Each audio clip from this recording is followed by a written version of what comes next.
आज हम फ़ीवर को डिस्कस करते हैं और देखते हैं कि फ़ीवर की टाइप्स कितनी हैं, फ़ीवर किस तरह से कॉज़ होता है।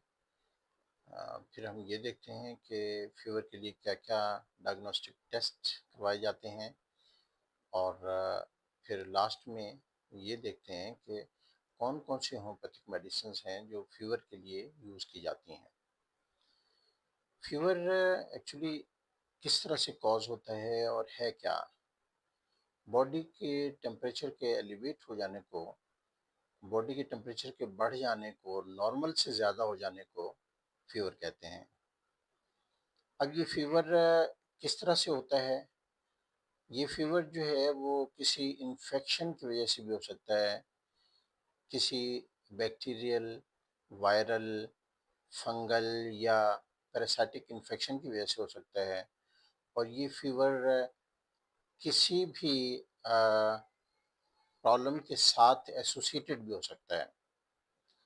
मसलन ये कि अगर बॉडी में कोई इन्फेक्शन है, वो बैक्टीरिया की वजह से इन्फेक्शन कॉज़ हुआ है, कहीं पे इन्फ्लेमेशन है तो फ़ीवर जो है वो पॉसिबल है कि साथ में फ़ीवर भी होना शुरू हो जाए। इसी तरह से अगर फ्लू है, वायरल फ्लू है, तो उसमें भी पॉसिबिलिटी है कि साथ में फ़ीवर शुरू हो जाए। इसी तरह से फंगल कहीं इन्फेक्शन है बॉडी में, स्किन में, तो फिर भी जो है वो पॉसिबिलिटी है कि एक टाइम के बाद फ़ीवर शुरू हो जाए और इसी तरह से पैरासाइटिक फ़ीवर जो है वो मलेरिया का फ़ीवर वो भी हो जाता है, हो सकता है और उसकी कॉज़ जो है वो एक मलेरियल पैरासाइट होती है। तो ये इन्फेक्शियस फ़ीवर की ये तरीका है कि ये किसी पैथोजन के इन्वॉल्वमेंट की वजह से, किसी माइक्रो ऑर्गेनिज़्म के इन्वॉल्वमेंट की वजह से ये फ़ीवर शुरू हो जाता है। फिर हम देखते हैं कि कुछ फ़ीवर होते हैं इन्फ्लेमेटरी डिज़ीज़ की वजह से होते हैं। मसलन ये कि कहीं पे इन्फ्लेमेशन हो गई, टॉन्सिलाइटिस हो गई, अर्थराइटिस हो गई और कोई सी भी इन्फ्लेमेशन हुई बॉडी में, तो उसके साथ फ़ीवर स्टार्ट हो गया। तो ये एक पॉसिबिलिटी है कि ये किसी भी इन्फ्लेमेशन की वजह से हो जाए या ये भी हो सकता है कि ये फ़ीवर ऑटो इम्यून डिसऑर्डर की वजह से फ़ीवर हो रहा हो, ये भी पॉसिबिलिटी है। कुछ मेडिसिन्स एलोपैथिक ऐसी हैं कि जिनकी साइड इफ़ेक्ट में फ़ीवर शामिल है। यानी कि आप अगर वो मेडिसिन लॉन्ग टर्म के लिए यूज़ कर रहे हैं, तो उसका फ़ीवर हो जाना जो है वो उसका साइड इफ़ेक्ट है। तो ये भी हो सकता है। फिर ये भी हो सकता है कि वैक्सीनेशन करवाई हो, वैक्सीनेशन के बाद फ़ीवर हो गया हो, ये बड़ों में भी हो जाता है, बच्चों में तो अक्सर होता है। हाँ, अब देखें कि इसकी टाइप्स क्या हैं। फ़ीवर की एक्यूट फ़ीवर हो सकता है, क्रॉनिक फ़ीवर हो सकता है, रिकरेंट फ़ीवर हो सकता है, लो ग्रेड फ़ीवर हो सकता है, हाई ग्रेड फ़ीवर होता है। एक्यूट फ़ीवर में ये होता है कि शॉर्ट टर्म फ़ीवर होता है, ये कम टाइम के लिए होता है और कुछ घंटों के लिए हो गया 1-2 दिन के लिए हो गया, तो ये फ़ीवर जो है वो शॉर्ट टर्म फ़ीवर होता है। जैसे कि किसी भी वायरल इन्फेक्शन में हो गया, किसी भी बैक्टीरियल इन्फेक्शन में हो गया, तो ये शॉर्ट टर्म फ़ीवर कहलाता है। लेकिन ये फ़ीवर क्रॉनिक फ़ीवर भी हो सकता है, जो कि लंबे टाइम के लिए होता है, लॉन्ग टर्म फ़ीवर होता है और ये परसिस्ट करता है कपल ऑफ वीक्स के लिए, ये परसिस्ट करता है कपल ऑफ मंथ्स के लिए। तो ये फ़ीवर जो है ये लंबे टाइम के लिए जैसे कि कुछ ऐसी क्रॉनिक डिज़ीज़ेज़ हैं जैसे ट्यूबरकुलोसिस हो गई, एचआईवी हो गई, कि उसमें तो फिर लंबे टाइम के लिए फ़ीवर साथ-साथ चलता है। रिकरेंट फ़ीवर वो होता है कि जो बारी का बुखार है, बार-बार रिपीट होता है और किसी ख़ास टाइम पे भी रिपीट हो सकता है ये और ये भी हो सकता है कि किसी डिफरेंट टाइम में डेली होता हो। तो ये रिकरेंट फ़ीवर कहलाता है।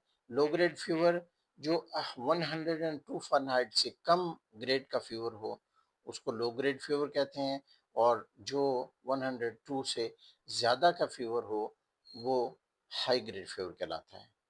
अगर हम इसकी सिम्पटम्स पे नज़र दौड़ाएँ, तो एक तो ये है कि बॉडी का टेम्परेचर एलिवेट हो जाता है, बढ़ जाता है, नॉर्मल से ज़्यादा हो जाता है। फिर उसके साथ स्वेटिंग भी होने लगती है। ये स्वेटिंग माइल्ड भी हो सकती है, ये स्वेटिंग जो है वो सीवियर भी हो सकती है।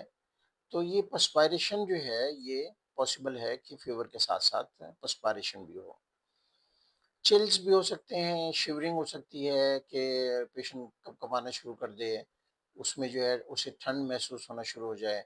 बाद सूरतों में तो फ़ीवर के दौरान पेशेंट इतना ज़्यादा ठंड महसूस करता है कि वो चाहता है कि उसके ऊपर ब्लैंकेट ओढ़ा जाए, ये भी सिचुएशन आ जाती है। हेडेक भी हो सकता है फ़ीवर के साथ कि सर में दर्द शुरू हो गया है, और ये भी हो सकता है कि उसे बॉडी का पेन भी शुरू हो जाए, मसल्स पेन या बॉडी में उसे बोन्स का पेन फ़ील होना शुरू हो जाए, तो ये भी पॉसिबिलिटी है।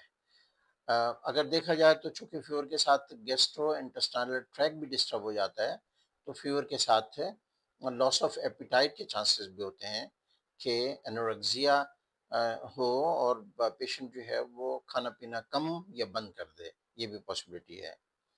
डिहाइड्रेशन भी हो सकती है कि पेशेंट में जो है वो पानी की कमी हो गई हो और वो जो है पानी की कमी की वजह से नकाहत फ़ील कर रहा हो, बहुत ज़्यादा कमज़ोरी फ़ील कर रहा हो, लेथार्जी हो उसमें, तो ये भी पॉसिबिलिटी है। इसके लिए जो टेस्ट करवाए जाते हैं, वो सीबीसी है, यानी कि कंप्लीट ब्लड काउंट, जो कि ये मालूम करने के लिए कि बॉडी में कोई इन्फेक्शन है या इन्फ्लेमेशन है, ये चेक करने के लिए ये टेस्ट किया जाता है। ब्लड कल्चर किया जाता है ये आइडेंटिफ़ाई करने के लिए कि बैक्टीरियल इन्फेक्शन तो नहीं है। फिर ये कि यूरिन आरई जो है वो किया जाता है, या यूरिन कल्चर किया जाता है, ये चेक करने के लिए कि यूरिनरी ट्रैक इन्फेक्शन तो नहीं है। और फिर स्टूल का एग्जामिनेशन किया जाता है, ये देखने के लिए कि गैस्ट्रोइंटेस्टाइनल ट्रैक में इन्फेक्शन तो नहीं है। अ, अगर टाइफाइड हो तो उसकी सूरत में विडाल टेस्ट या टाइफोडॉट किया जाता है। इसी तरह से मलेरिया डिटेक्ट करने के लिए, अगर वो सस्पेक्टेड है, तो वो डिटेक्ट करने के लिए जो टेस्ट किया जाता है एमपी टेस्ट है, वो मलेरिया पैरासाइट टेस्ट। इसी तरह से सी रिएक्टिव प्रोटीन यानी कि सीआरपी टेस्ट किया जाता है, ये देखने के लिए कि बॉडी में कहीं इन्फ्लेमेशन है। और ईएसआर टेस्ट किया जाता है, ये जानने के लिए, मालूम करने के लिए, इवैल्यूएट करने के लिए कि कहाँ पे इन्फ्लेमेशन है या नहीं है। इसके बाद हम देखते हैं कि क्या-क्या होम्योपैथिक मेडिसिन्स हैं जो फ़ीवर की कंडीशन में यूज़ करवाई जाती हैं, कॉमनली यूज़ करवाई जाती हैं।